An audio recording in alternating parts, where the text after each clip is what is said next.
Welcome back to the channel, everybody. Today we are talking about Muay Thai defense, in particular the Dracula guard, and I'm going to go on to explain why I actually don't like this form of defense, but why some people utilize it, and most importantly, what a good alternative to it is.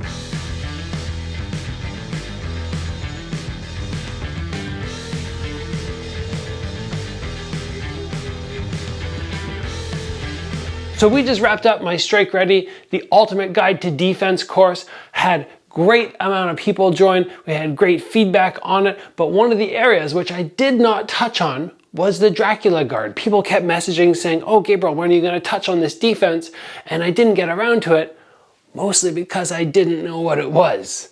And I'm not ashamed to say that, because when you go to Thailand, they don't have names like Dracula guard for things. And throughout the my entire pro career, I've done it solo. I haven't been at a gym where I have instructors showing me things, so I learned a lot of things, but not all of it. And the Dracula guard to me was a new terminology. Once I saw it, I went, okay, I know what that is, but I've never wanted to utilize it myself because I don't think it is the best form of defense. But nonetheless, for everybody in my Strike Ready course, we are covering it on today's YouTube episode. If you were not able to join the defense course, it will become available at some point for people to go back and rewatch it. Just make sure you head over to vargacombat.com and get yourself registered so that next time it comes available, you know. So the Dracula guard, what are we talking about? What's happening? Well, the hands, which were here, are now one extending out and the other one coming up the middle.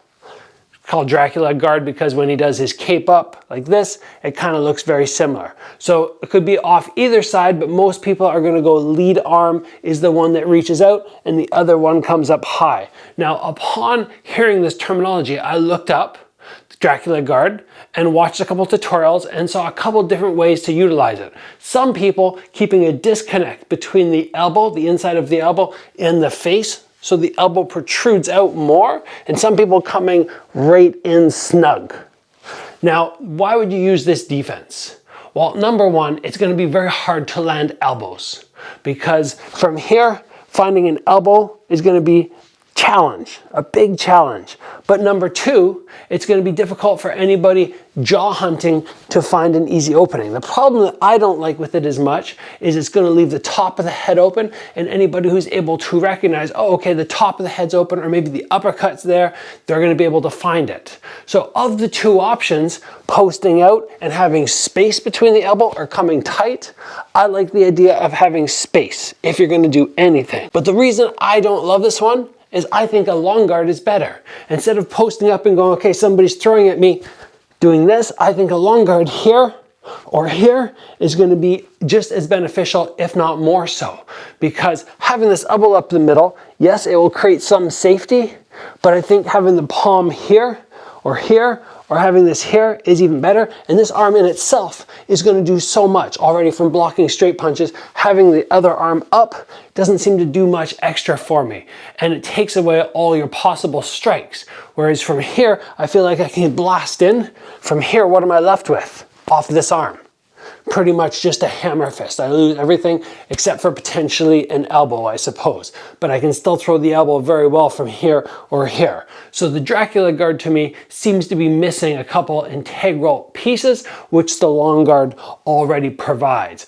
I will personally utilize the long guard very often when I spar, not so much when I fight. Occasionally I've done it, but overall, I think you're better off going with a long guard. Let's talk quickly about what you can be doing with your feet as you do your Dracula guard. You could be in this stance and just go boom and just hold your ground. You could also post up and get that check ready. So really what you're trying to do is block all heights, right? Come in from here. I could come up higher if I need to block a round kick. I could come out to the side. I could just come right up the middle so I'm jamming them. That is one option, getting up on one foot. Alternatively, some punches start coming and I just stand my ground. From here, it might be safe to move forward and then slash in an elbow or something.